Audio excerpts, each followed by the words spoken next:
Hi everyone, I'm Joanna Penn from the creativepenn.com and today I'm here with Thad McIlroy. Hi Thad. Hello, Joanna. I'm glad we have gotten together. We've had this in the working for a while. Yes, I know, and but I'm very excited about this. Just a little introduction. Thad is a journalist, author, speaker, and publishing consultant, and he writes about the future of publishing. And he also has writing in his blood as a descendant of Kenneth Grahame, who wrote *The Wind in the Willows*, which I think is very cool.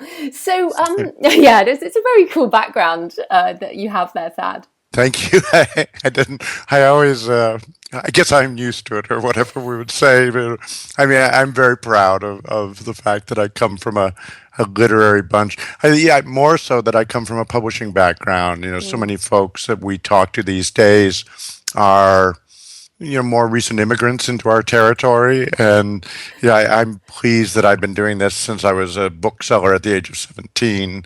That means a lot to me. Yeah, no, it's awesome. So we're going to talk about a whole load of stuff today, but let's start Great. with mobile because you have a new report out on mobile technology, which has been released to publishers, and I've actually put it on my Facebook page and things. But broadly, can you just talk about how is mobile changing the way that people read and the way that people shop?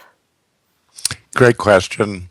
Uh, there's really two sides to it that people need to understand. The way breaking it down in the report, on the one hand, how people read, of course, let's talk about that.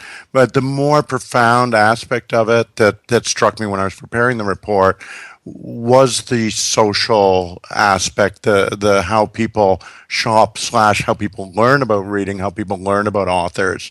And I think it's fabulous that finally the promise of social media has been reached by this technology. And so, Facebook, yeah, it was great. Twitter, great, fine, whatever. But at the point where people are digesting and and getting it in real time throughout their lives, whatever they're doing with different devices, that's something extraordinary. More extraordinary is the people we're reaching that we could never reach before. And I know we're going to chat a bit about the international side of things, but that's really something remarkable. Let's ask me separate questions, if you would, about the Yeah, yeah. content. Yeah, sure. So, in terms of reading, for example, so I read on my phone because I live in central London. I commute on, and I have the phone like this up to my face on the tube. Right. Are the people who are predominantly reading on mobile, are they urban city dwellers? Is that where the shift has happened with mobile reading? With mobile reading, I would say the shift has happened in Africa or India, more than we tend to think of ourselves, of course, on that. But that where it's profound is outside of North American and European, Western European countries, where you have options, I have options. Yes, you as a commuter, certain things are preferable, but we have to really compare it against countries where that's it. That's the only screen they've got. And we're reaching out to those people, and that's pretty amazing. So yeah, we talked there a bit about reading, and we'll come back to the international stuff. But what about shopping? How are people shopping now on their phones, and why has that changed things in publishing? The shopping goes along with the social media very much hand in hand.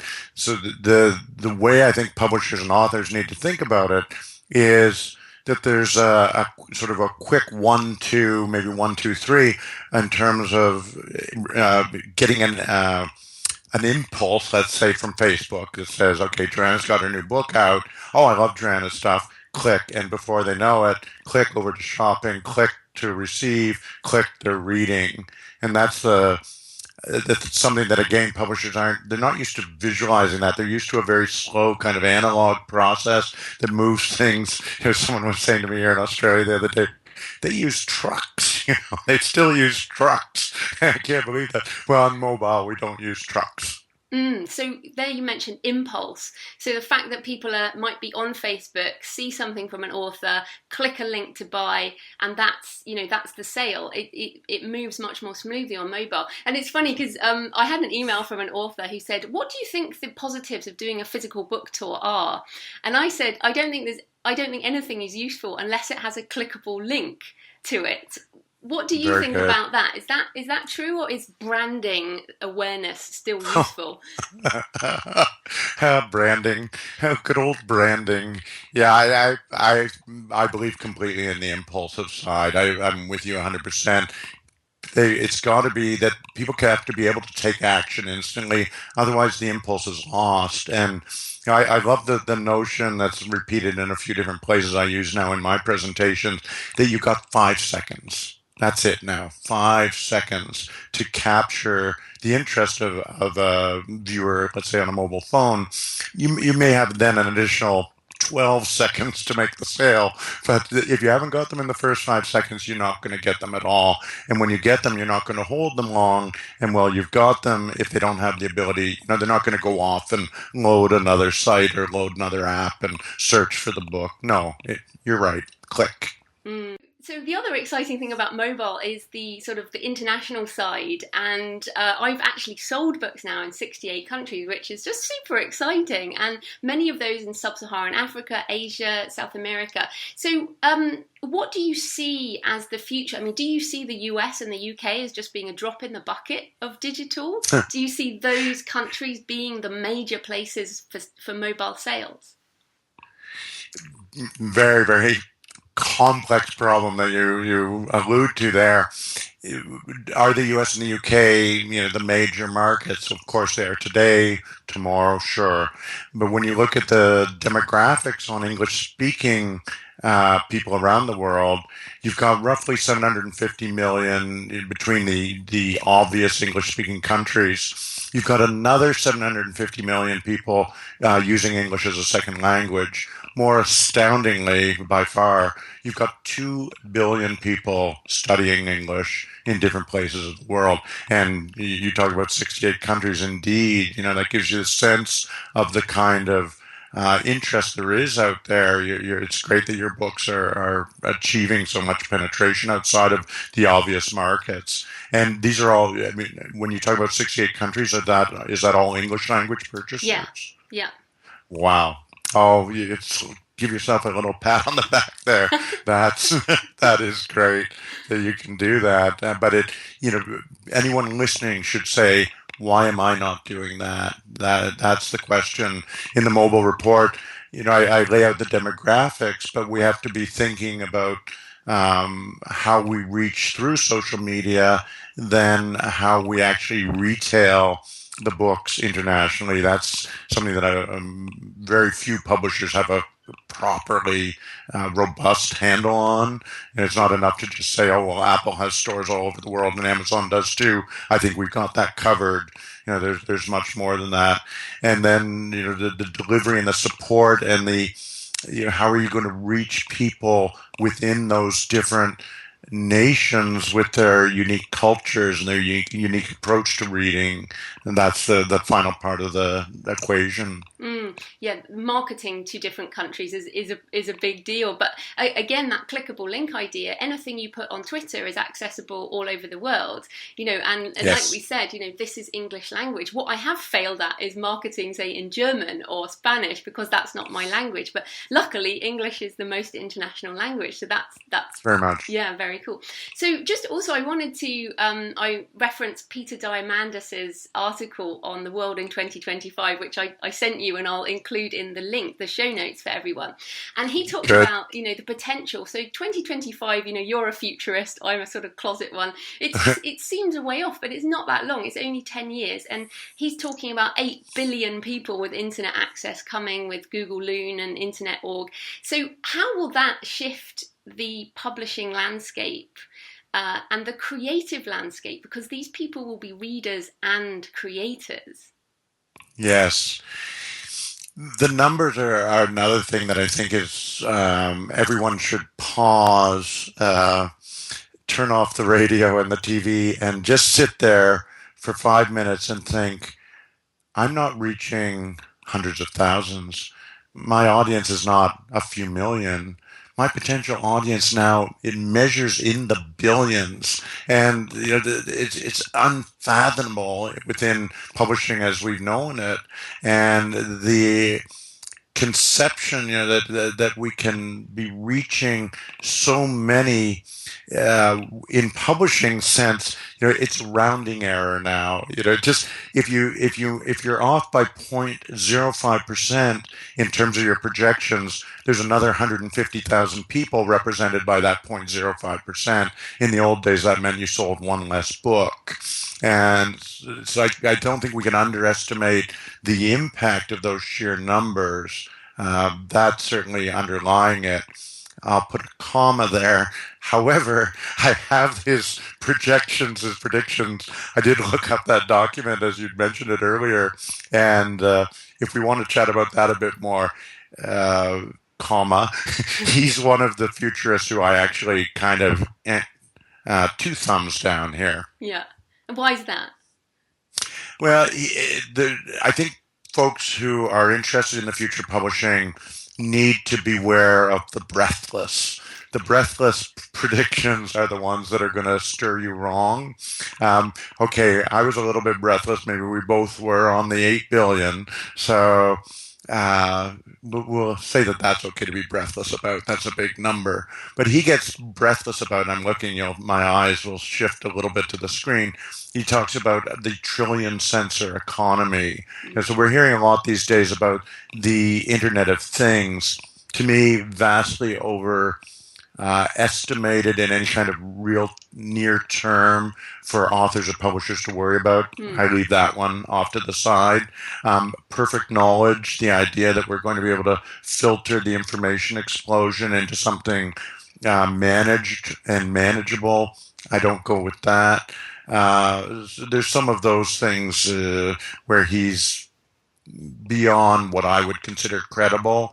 He also talks about artificial intelligence, which I think is another topic hugely overrated. People should be looking at expert systems, not artificial intelligence. So that's the end of my rant on him. Yeah, no, I think, why I picked the 8 billion people with internet access, because that does seem like it will happen. Because as soon as, you see the pictures now of the Masai Mara warriors in their gear with a cell phone. And, cell phones, and we went to India, and there's people in the market who are very poor, but they still have a cell phone because people want connection, they want knowledge, they can find it that way. So to me, it seems more like just a practical thing, the internet connection, and people will jump on it. So, that's exciting. But just kind of moving into that, so because publishers right now are just, the old guard are still obsessed with these territories. So, most authors will sell rights to UK Commonwealth, USA, Canada. And if you sell World English, which some authors do, they don't publish in all countries. So, so my World English really is World English, but for most authors that doesn't happen. So are the publishers changing their perception of what publishing is in this global space? One of the topics I'd like us to be able to return to is engendered by this challenge, let's say. The traditional publishers who I am increasingly down on, one of the big, of the several practices that are so entrenched in the traditional world of publishing that are obsolete and now very detrimental to authors and to the publishing industry as a whole is this notion of territorial rights.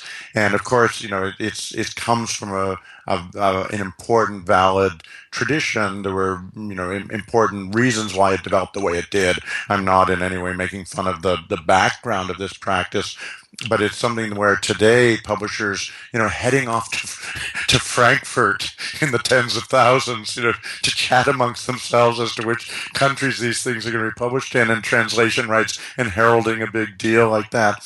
It's becoming quaint to do it that way when indeed we have this, global audience at our disposal with the technologies that, they're there now. We don't need to fly to Frankfurt to reach them.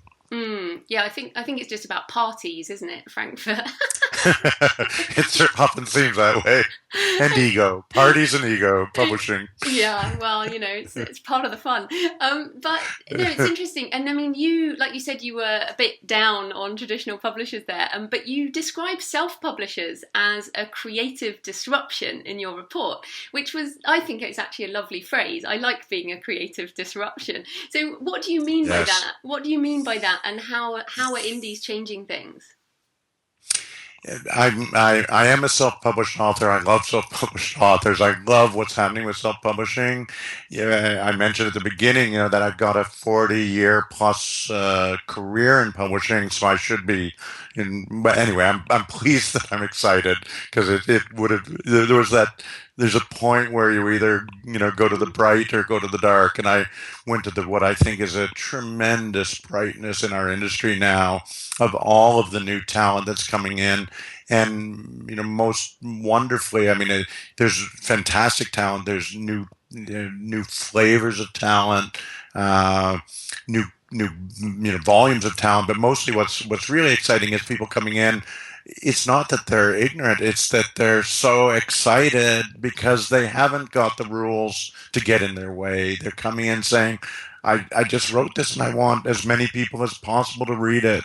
And that's possible now. That's where self-publishers are such a disruptive, creative, side for the business, and it disrupts the traditional power structures.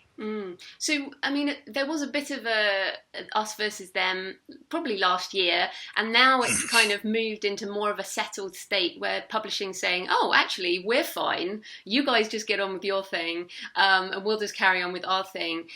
Do you see? I mean, the status quo never sticks around for long, right? But how do you see? How do you see the next step in this? The rainbow of choices, I guess. Well, when I would, the larger publishers saying, we're fine, you're fine, I don't believe that at all. I don't think, number one, that the traditional publishers are fine. Everyone wants to think that the ebook revolution has paused. I don't think it has, and you're deep in the trenches. You would know that even better.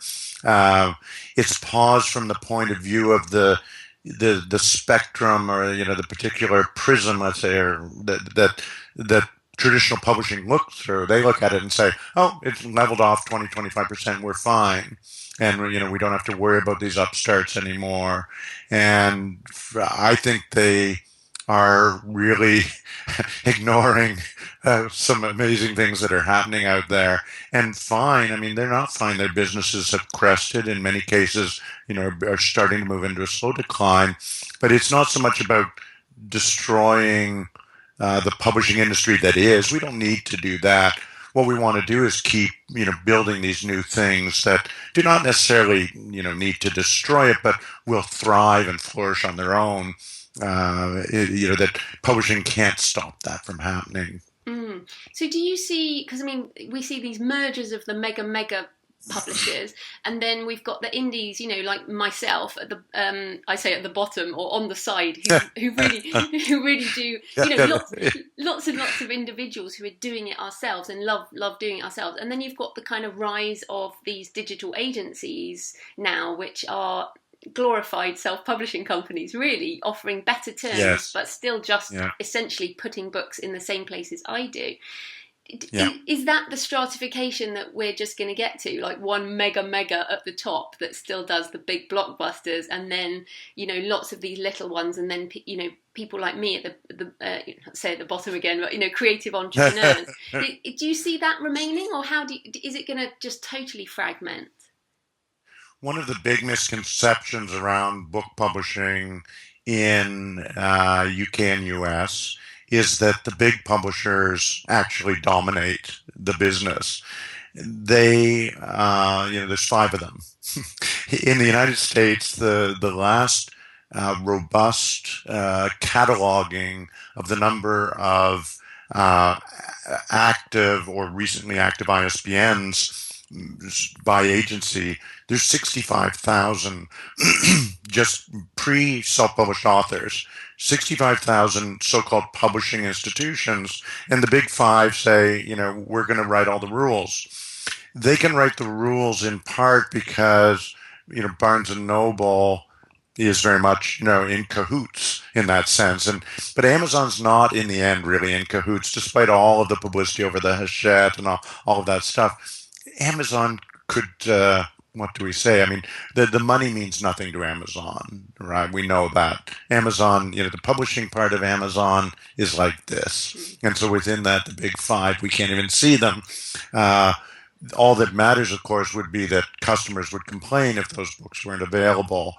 Well, increasingly, I think that, again, that they're at the party, they're at their own little party, and a lot of traditional readers go to the same party.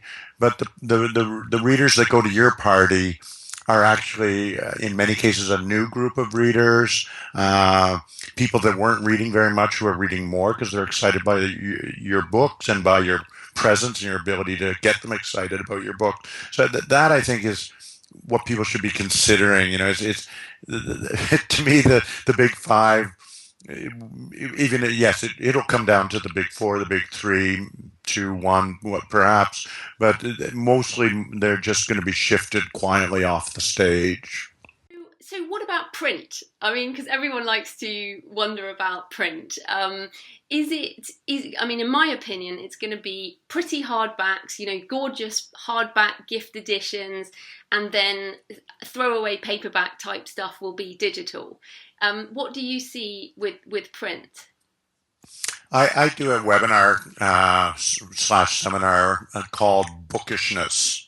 And my particular fixation right now on print is to harangue publishers, authors, and say,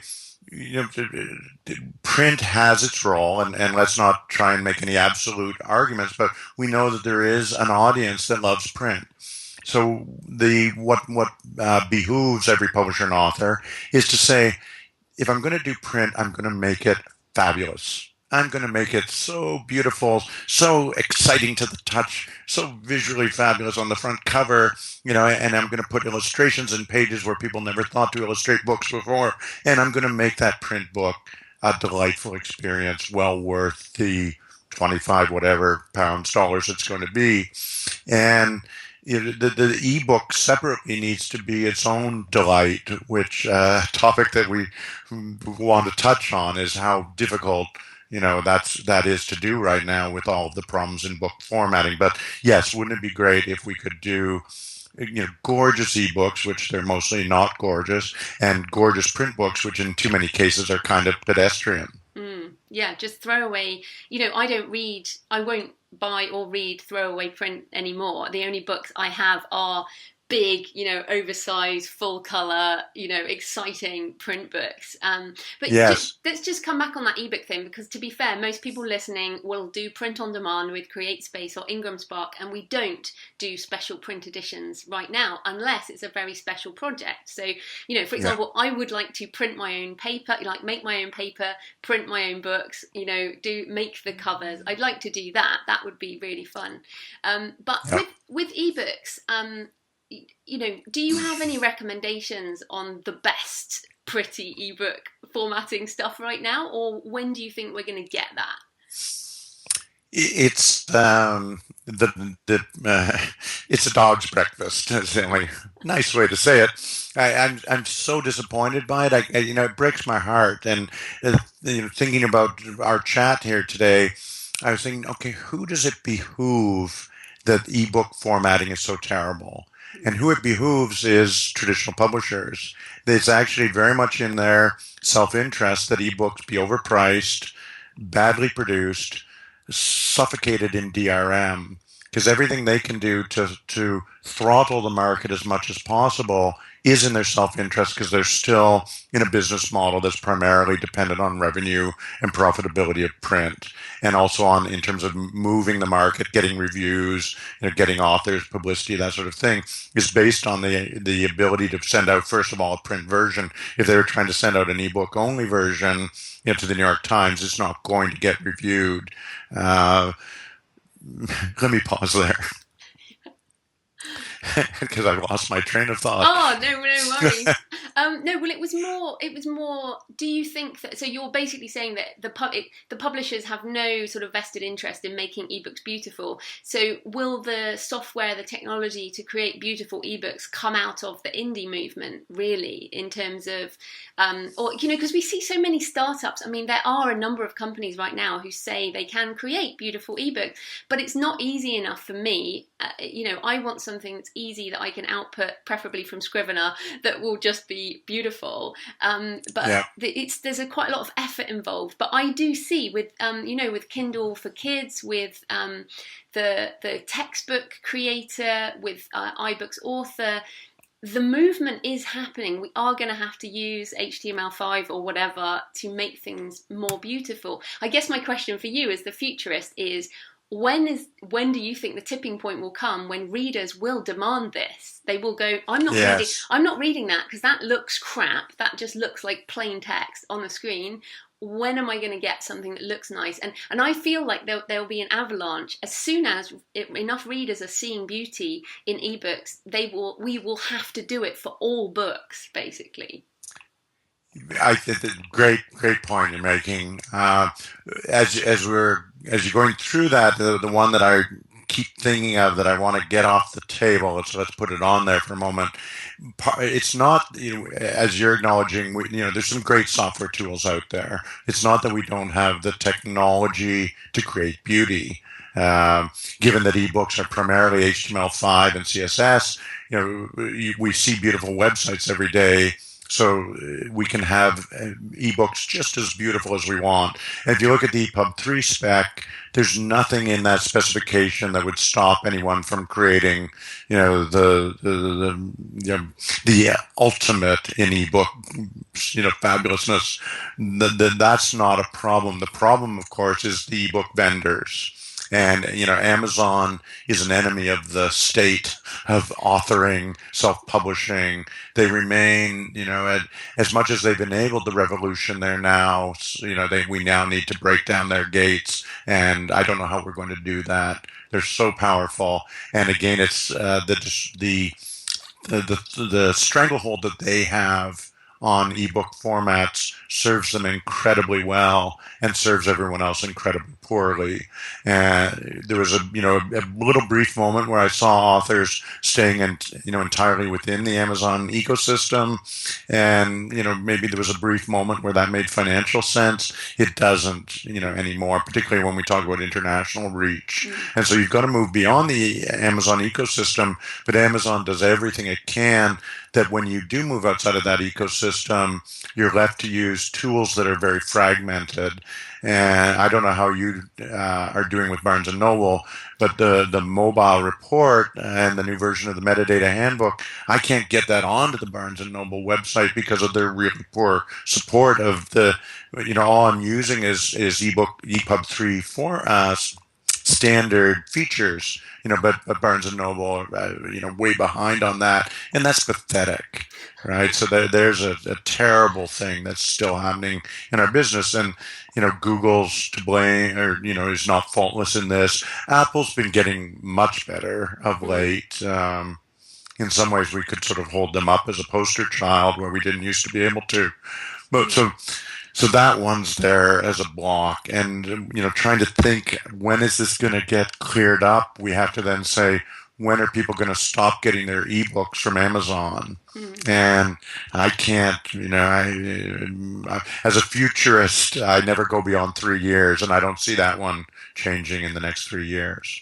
Although, as you say, in the international market, it is different in that Kobo, for example, owned by a Japanese company, the biggest e-retailer in Japan, I think, Rakuten, and very much outside of North America is doing better. And as you say, Apple, like my Apple income goes up every month, and some months it has been on parity with Amazon, which is very is amazing, really. That's great. Yeah, it's only really happened in the last 6 months that has changed. Oh, great. Yeah, so I think, where's Kobo in for you?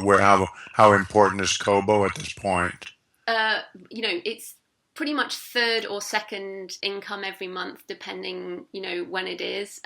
But I've worked very hard with Kobo and with Apple in the last year trying to build that up. So I think the authors listening who haven't seen the sales on those platforms, it's not as easy as Amazon, and that's the point. Not that Amazon is easy, but you actually have to work on the merchandising. You have to join the promotions. You have to play the game of those other platforms. So just on Nook Press, I've stopped using Nook Press. I use Draft to Digital now to publish to Nook, because Nook Press, as you say, is just so terrible. So have you tried Draft to Digital? That's an excellent platform. I'm making a note as we speak. That's great. Thank you. That's basically the way to get on Nook now.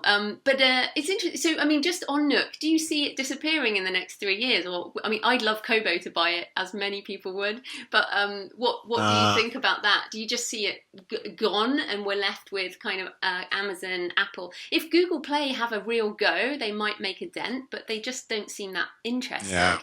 So what about Nook? That's a guy I'd missed the scuttlebutt that would have Kobo buying the Nook, that makes so much sense because of Kobo's lack of penetration in the U.S. market. It's the only major market where they're not a presence, at all. So certainly it makes economic sense for them to do that. And no other major player does it make sense. Could we see, we got the latest, I just wrote a new blog post on Barnes & Noble and the calamity that company is, as much as we love them. They're still the player in the United States market when it comes to print, right? And as long as that's going on, Barnes & Noble, who do a great job at that, are an important player. They've already said, we want to throw the Nook baby out, preferably not with the bathwater. They're looking for someone to buy it. But right now, what they're offering is a pig in the poke. Because it's like, you want this crummy hardware that's, OEM'd on top of everything else, our failed software system.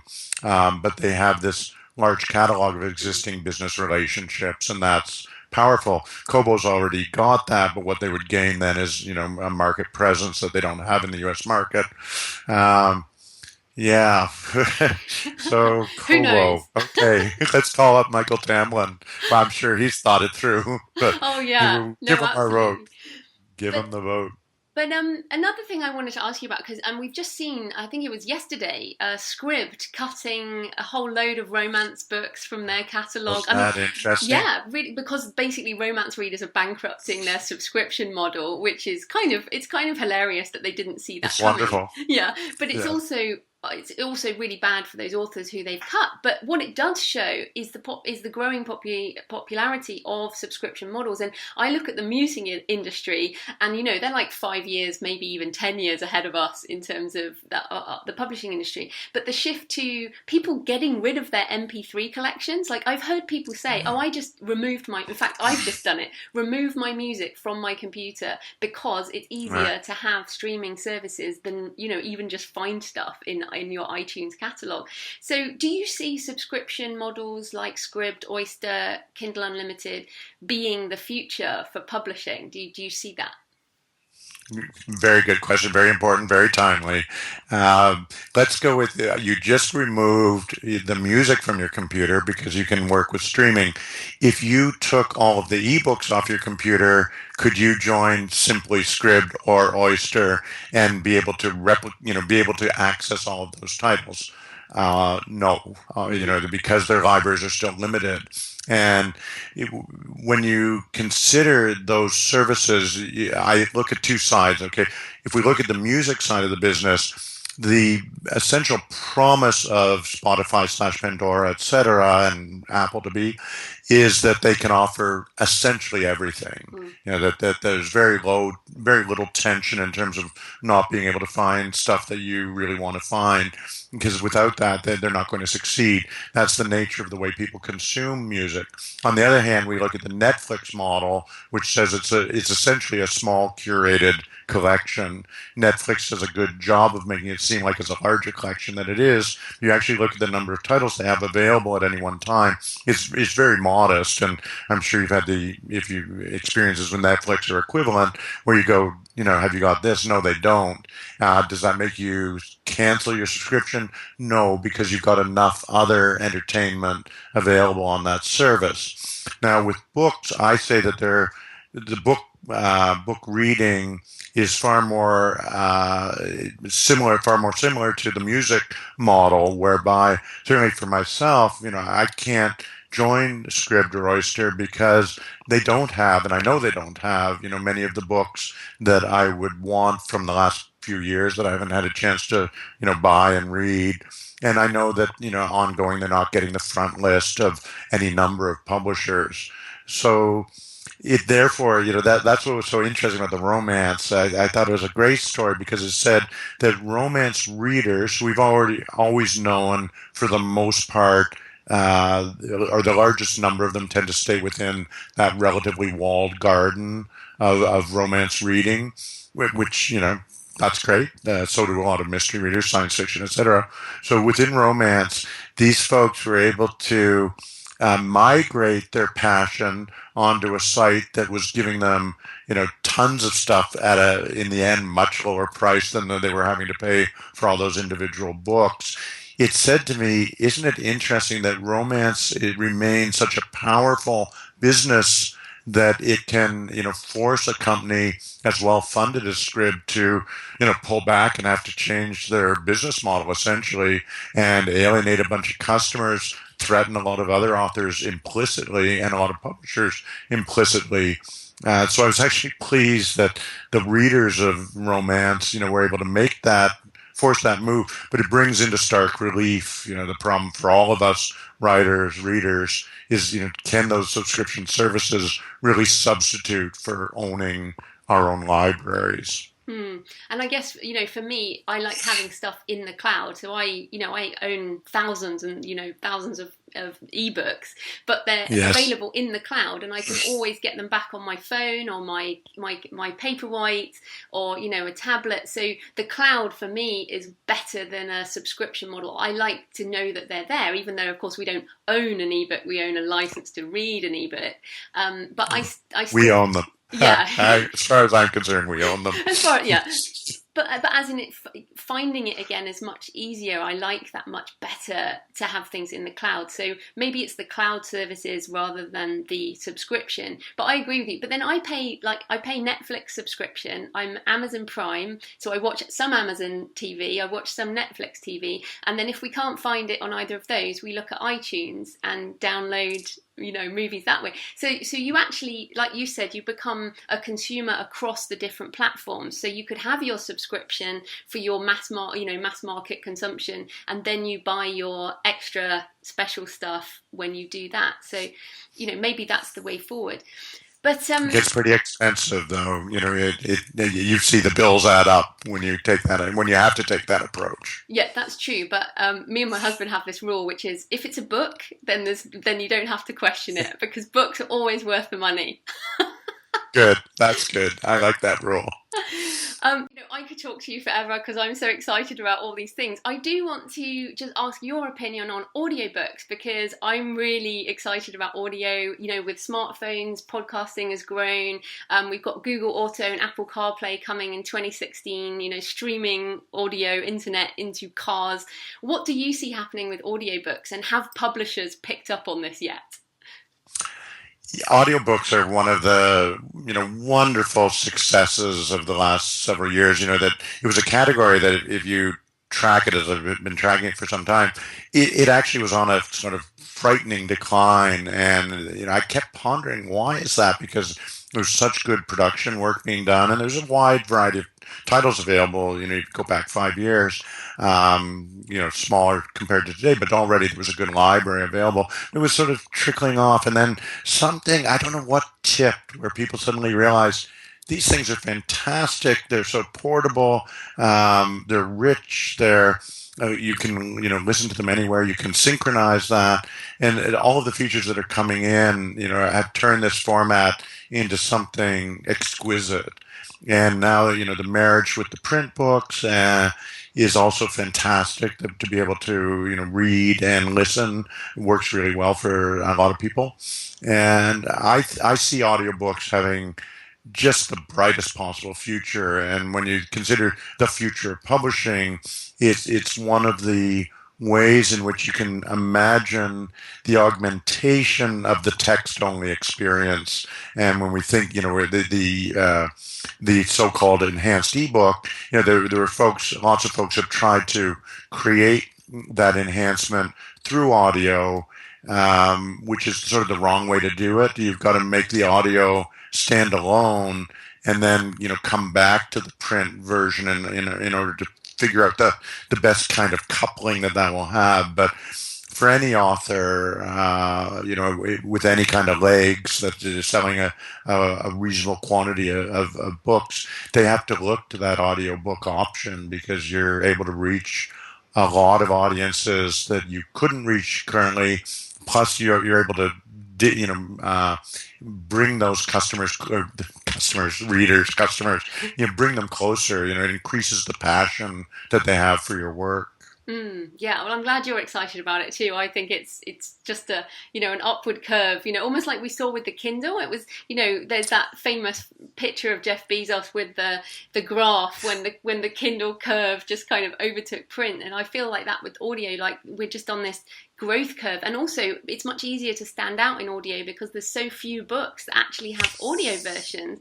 And I feel like the publishers are taking this really slowly. That, most new authors I know who publish with traditional publishers sign away audio rights and never get an audio made.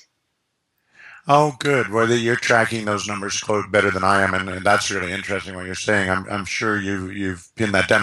I have this kind of view of the garden where I'm looking at the stuff that does get produced and haven't been considering the relatively low percentages. So that's troubling, but as you say, that's the opportunity. Yeah, exactly. So one last question. You have this brilliant report on metadata, and the word metadata, for indies who have done a few books, we understand quite a lot about metadata, and we actually sometimes understand it better than publishers, right? But there's so much in your report around big data, analytics, metadata, but are there any things, like specific things that indie authors should be watching out for, or, things that you recommend that will help indies stay ahead of this metadata curve? Wow, that's a tough one. You've been in the metadata muck enough to see just how messy this thing can be.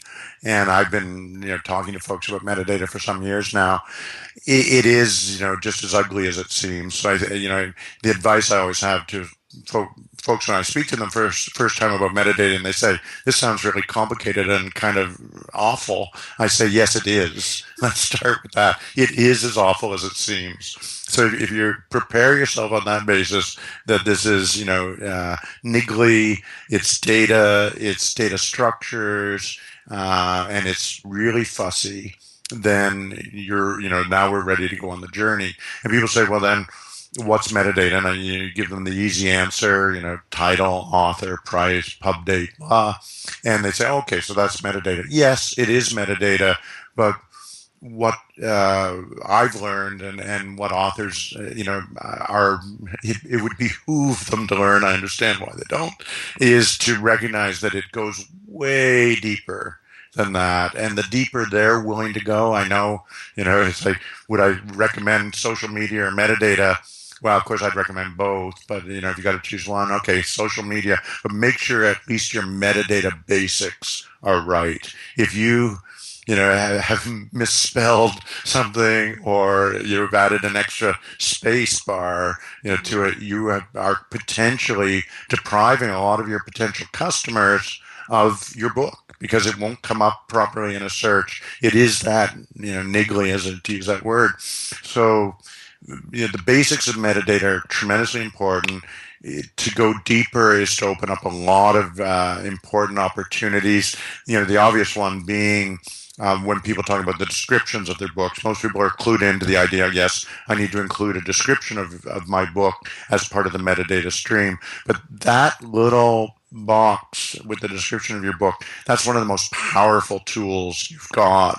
And okay, we separately talk about descriptions, but recognize that that's a metadata field. and that's going to populate, throughout the universe as your book travels out there. And you need to pay attention, and you need to go deep on that. It's like, building the house without the foundation. It truly is. It's corny, but it's true. Uh, Moving forward, big data is something that, yeah, it's out there. It's going to be a factor in publishing for the self-published author. Don't give it another thought right now. It's really not in your bailiwick to worry about big data. There's nothing in particular, that you should be doing with big data. So thank gosh, there's one thing where we can say, don't worry about it. It's fine. Come back later. Yeah, come back later. Well, it's interesting though, because we've just seen Amazon move to, in Kindle Unlimited, paying per page read. So obviously they are now monitoring all that type of stuff. So it makes me think that, we all use right now the description, the keywords, categories, all that different metadata. But the ebooks are metadata, the whole contents, surely is metadata. Yes. So, we don't have time to go into AI in terms of that way, but machine learning, which is kind of one step before AI and Amazon's now using for reviews. Do you see that the whole book will be the metadata of the future? Yes, I'm with you on that. Many people declare that a heresy to say that the book itself is metadata, but of course it is, right? If everything else related to the book is metadata, is not the book itself and is not part of the process of the discovery of that book, the contents of that book. And wouldn't it be great if, to me, the Perfect Author website has all of the contents of the book on the site? Now, how do we do that without it being stolen? Okay, that's an issue. But if you want your site to be discoverable to the nth factor, then you somehow that has to all be searchable by Google. Then it has to also be categorized by semantically and all sorts of things like that. Which that's another layer of big data complexity. But if authors could somehow, I would turn to you for advice. How can an author put their whole book online and have it searchable without having to worry about it being stolen? I wouldn't worry about it being stolen. I'd worry about it being price matched. I think stealing work is relatively easy. You can just download the Kindle file and break it open and take the text, which of course is happening by pirates all over the world. But you've given me an idea there. I mean, there are a lot of authors who will publish everything on, say, Wattpad, and then will sell the book. But the difficulty we have is the price match, because if your book is available for free, Amazon will sometimes just price it for free. So that would worry me more. But you saying that's brilliant. I now want to go and put, at least you could put half the book. Well, yeah, and you're not putting the book on, you're putting the text of the book. Yes. So Amazon couldn't, you're selling, it's something different. It's not zeroing out the price of the book. That's a brilliant idea. I'm going to do that. Okay. Let me know. You'll see that you show up in Google searches in some truly unexpected ways. You'll find that it works magic. It won't do it immediately, but over time, more and more people from more and more unexpected places all over the world will find their way into your book because things will show up in searches that come from your books, particularly nonfiction, of course. That is super, Thad. I've really enjoyed our chat. It's been amazing, and maybe we can do this again next year and have a look at what things have changed and move things forward. That was a lot of fun. I did enjoy that. That'd be great. Yeah. So just thanks so much, Joanna. Tell people where they can find you and your books and things online. The easiest place to find me is at my main website, thefutureofpublishing.com, just as it sounds. I managed to get that URL years ago. Don't know what I was thinking. So thefutureofpublishing.com, that's the place to go. Fantastic. Well, thanks again for your time, Thad. Well, thank you. It's been wonderful.